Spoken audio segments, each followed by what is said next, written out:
भोपाल में बहुचर्चित ड्रग्स मामले में क्राइम ब्रांच की ताबड़तोड़ कार्रवाई जारी है। इसी कड़ी में मुख्य आरोपी यासीन के 3 करीबियों को क्राइम ब्रांच ने उठाया है। भोपाल एयरपोर्ट से जगजीत सिंह उर्फ जग्गा को क्राइम ब्रांच ने दबोचा है। यासीन के गुर्गे जग्गा जैसे ही दिल्ली से भोपाल आया, पुलिस ने तुरंत हिरासत में ले लिया। जगजीत सिंह उर्फ जग्गा से क्राइम ब्रांच पूछताछ कर रही है। दरअसल जग्गा की लंबी चैट यासीन के मोबाइल में मिली थी। चैट में ड्रग्स को लेकर बात सामने आई। जग्गा सोशल मीडिया पर कैंपेनिंग चला रहा था। कैंपेनिंग का नाम जस्टिस फॉर यासीन था। क्राइम ब्रांच ने युवक अंश चावला को भी हिरासत में लिया है। अंश मूलचंद मेडिकल संचालक का लड़का है। यासीन अहमद का चैट मिला है। काटजू हॉस्पिटल के सामने मूलचंद नाम से मेडिकल दुकान है। ड्रग पेडलर पर भी पुलिस ने शिकंजा कसा है। वहीं मामले पर तीसरा गुर्गा गौरव चौहान भी पुलिस गिरफ्त में है। गौरव चौहान कई राज खोल सकता है। गौरव चौहान के पास से ड्रग पेडलरों के साथ की चैट मिले हैं। सभी से पुलिस पूछताछ कर रही है। हाई प्रोफाइल ड्रग्स मामले में भोपाल क्राइम ब्रांच को बड़ा इनपुट मिला है। दरअसल मामले में यासीन मछली को राजस्थान लेकर भोपाल क्राइम ब्रांच पहुंची थी। राजस्थान में ड्रग सप्लायर तक क्राइम ब्रांच पुलिस पहुंची है। क्राइम ब्रांच को बड़े नेटवर्क का खुलासा होने की बात कहते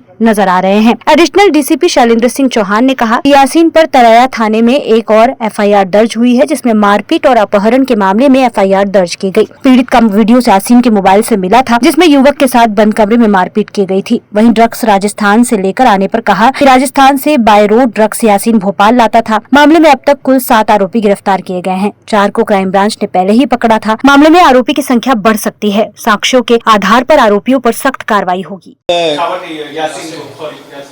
कल एक आरोपी को हमारे द्वारा टीम के द्वारा राजस्थान ले जाया गया था। वहां पर संभवतः जो हमें प्रारंभिक तौर पर उम्मीद थी कि जिन जिन व्यक्तियों से मिला है, जहां जगह रुका है, उनका वेरिफिकेशन हमको कराया जाना था। जहां से हमें उम्मीद थी कि ड्रग से कुछ पेडलिंग या ड्रग से कुछ लेन देन है, वहां पे हमें कुछ सुराग और सूत्र मिले हैं, उनको हम डेवलप कर रहे हैं।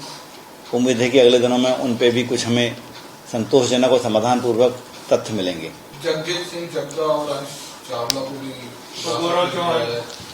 लगातार जो भी व्यक्ति इस कनेक्शन से जुड़ा है, इन तार से जुड़ा है, एमडी के जो आरोपी हैं उनसे जुड़ा हुआ है, चाहे वो सोशल मीडिया से हो, चाहे वो फोन के माध्यम से हो, या जो फोटोज़ में दिख रहा हो, या जिनके माध्यम से लोकल गतिविधियां संचालित की जाती रही हैं, जो उन सब के बारे में लगातार पूछताछ पड़ताल की जा रही है।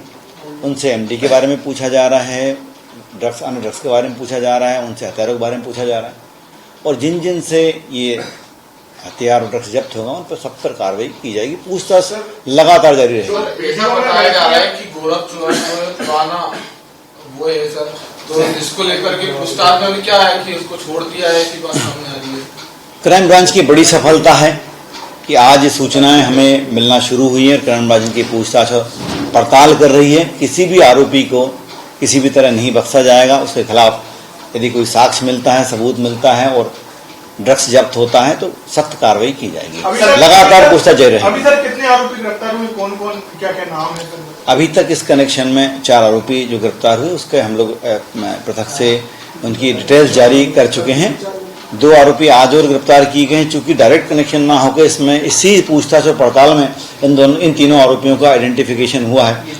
इस तरह एमडी के मामले में 1 महीने के अंदर लगभग 7-8 आरोपी हम लोग गिरफ्तार कर चुके हैं, और इन्हीं से पूछताछ में, इन्हीं से जो इंटेलिजेंस हम लोग लेते हैं, इन्हीं से संपर्कों से अन्य मादक पदार्थों की हम पड़ताल, पूछताछ और पतारासी करते रहेंगे। सर क्या वो जो मोबाइल में वीडियो जो मिले थे और पीड़िताएं जो मिली थी, तो क्या सर उन तक आप पहुंचे हैं? कोई आया है अभी तक या आप पहुंचे हों जिससे उनके साथ यदि शारीरिक शोषण हुआ है, उनको यदि मारपीट की गई है, तो उस मामले में भी आप एफआईआर दर्ज करें, और सर जो वीडियो बना है वो आईटी एक्ट के तहत कार्रवाई? अभी तक जो क्राइम ब्रांच की कार्रवाई हम लोग कर रहे हैं, लगातार बहुत ही सघन पूछताछ और उनके तथ्य इकट्ठे कर रहे हैं।